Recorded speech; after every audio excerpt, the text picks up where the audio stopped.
जिला अधिकारी के रूप में आशिमा गर्ग ने जब अंबाला में कार्यभार संभाला तो बधाई देने वालों की भीड़ लग गई। एक महिला आईएएस पहली बार उनके शहर में आई थी। सरकारी सेवा में कार्यरत अन्य महिलाओं के लिए गर्व की बात थी, लेकिन पुरुषों के लिए प्रगतिशील समाज में अभी भी महिला का उच्च पद पर आना, सहजता से स्वीकार करना मुश्किल ही है।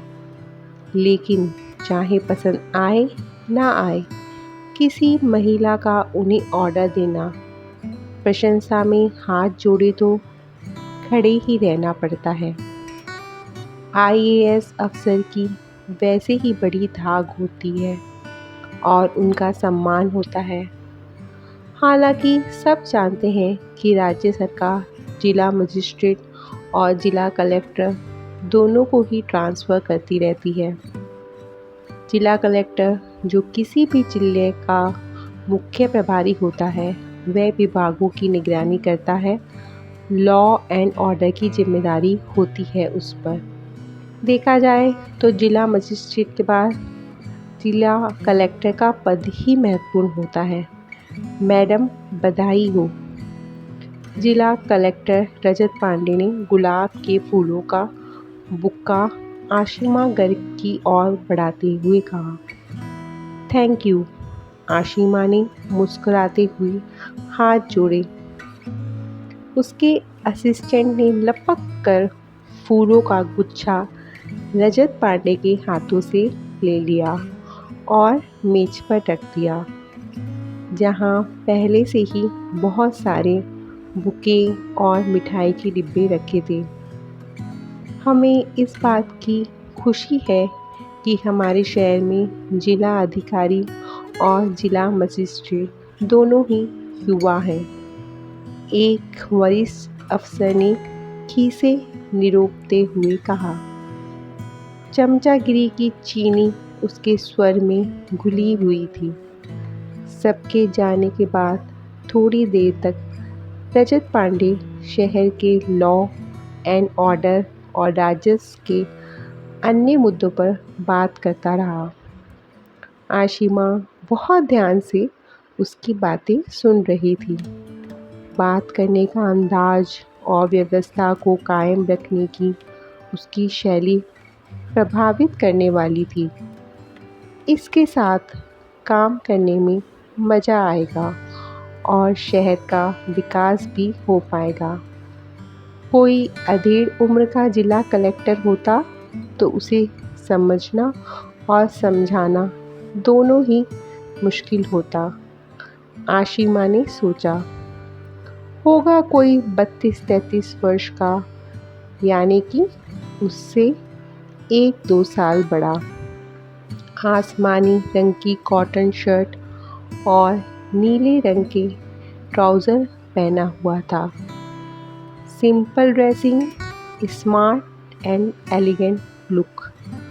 आशिमा ने मन ही मन उसकी ड्रेसिंग सेंस को 100% नंबर दे डाले।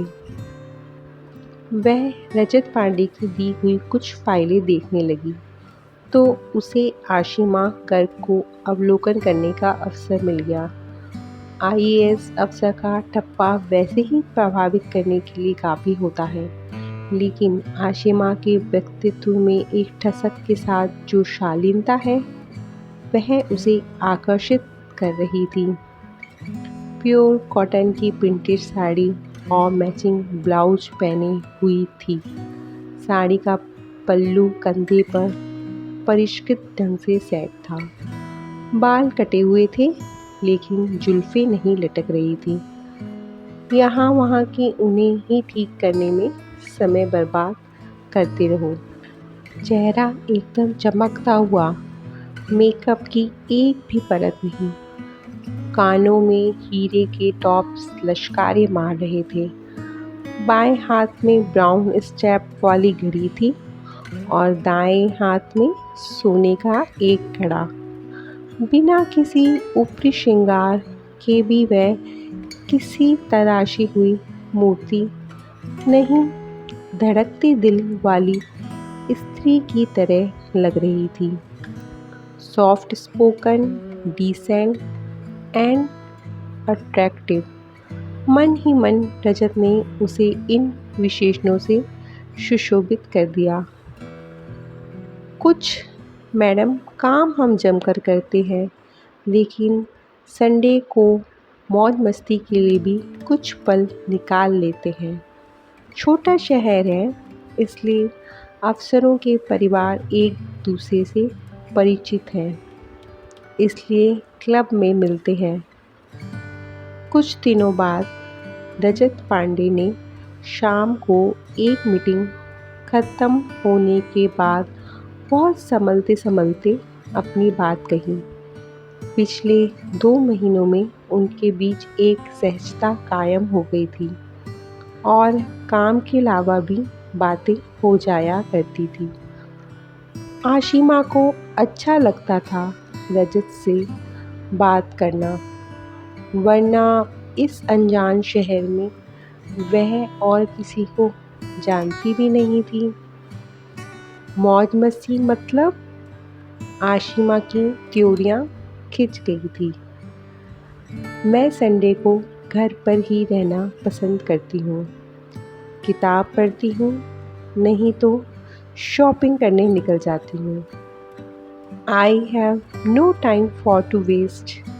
उसकी आवाज़ की तल्खी से रजत पांडे 2 पल के लिए सिकुड़ कर रह गया। कुर्सी से खड़ा होकर वह घर जाने की तैयारी करने लगी। यह इशारा भी था उसके लिए कि वह जा सकता है। नहीं नहीं मैडम, मौज मस्ती से मतलब कोई शोर शराबा करना नहीं, बस हमारा क्लब है, वहीं बैठते हैं और गपशप करते हैं, समझ लें रिफ़्रेश होते हैं। और जो महिलाएं नौकरी नहीं करती उनकी आउटिंग हो जाती है। आप मुझे आशिमा कह सकते हैं। आशिमा, आशिमा जी। रजत पांडे को समय लगेगा अभी बिना जी लगाए नाम लेने में। बहुत जल्दी नाम लेना या आपसे तुम पर आना ठीक नहीं होता, यह वह समझता था। Not for me. रामदीन, यह सब कार में रख दो। चपरासी बैग और फाइलें लेकर बाहर निकल गया। आई इंसिस्ट, एक बार आइएगा कल, महीने का चौथा संडे स्पेशल होता है। देखती हूँ, कहकर वह सदे कदम रखते हुए कमरे से बाहर निकल गई। कार में बैठ उसे हंसी आ गई। पांडे खुद एक जिला कलेक्टर है, पर उससे बात करते हुए झिझकता है। क्या वास्तव में वह बहुत कठोर और अनुशासित किस्म की जिला मजिस्ट्रेट लगती है? चलो ठीक भी है, उसने सोचा। लेकिन ना जाने क्यों उसने तय किया कि वह जाएगी कल क्लब। रजत पांडे के आग्रह की वजह से, या वह सभ्य इंसान है इसलिए? काम में भी परफेक्ट है, भ्रष्ट आचरण या बेईमानी का भी कोई रिकॉर्ड नहीं है, और सुलझा हुआ इंसान भी लगता है, फ्लर्ट टाइप भी नहीं लगता। हालांकि बातों बातों में वह बता चुका था कि अभी तक शादी नहीं हुई है और आशिमा भी अविवाहित है। यह बात भी किसी से छुपी नहीं थी, क्योंकि पुरुषों की अपेक्षा स्त्रियों के मैरिटल स्टेटस के बारे में जानने की लोगों को ज़्यादा उत्सुकता होती है। चली जाती हूँ, इस बहाने अन्य अफसर के परिवारों को जानने का मौका मिलेगा। काम ठीक से चलता रहे, इसके लिए अच्छे रिश्ते भी काम आते हैं। आशिमा कॉटन की कुर्ती और प्लाजो पहनकर गई थी, एकदम साधारण लुक में, पर वहाँ मौजूद महिलाएं भारी साड़ियाँ, ज्वेलरी और मेकअप से लदी थीं। ताशबाजी, म्यूज़िक पर युगल डांस, दारू और कहे-कहे आम क्लब जैसा माहौल था। बस उसे वीआईपी ट्रीटमेंट मिल रहा था और पुरुष व महिलाएं दोनों ही उसके आसपास चक्कर काट रहे थे। वह जानती थी यह उसके ओहदे का कमाल है। अब सब तैयार हो जाइए अपने खास इवेंट के लिए।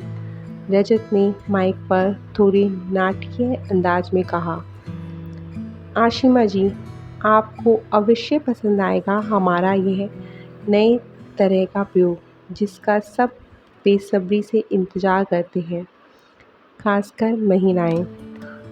हम हर संडे को किसी अफसर की पत्नी को ब्यूटी ऑफ द मंथ का ताज पहनाते हैं।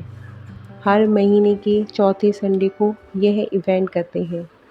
ताज से मेरा मतलब है कि उनको सिल्क का एक खूबसूरत स्टॉल पहनाया जाता है और गिफ्ट दिया जाता है।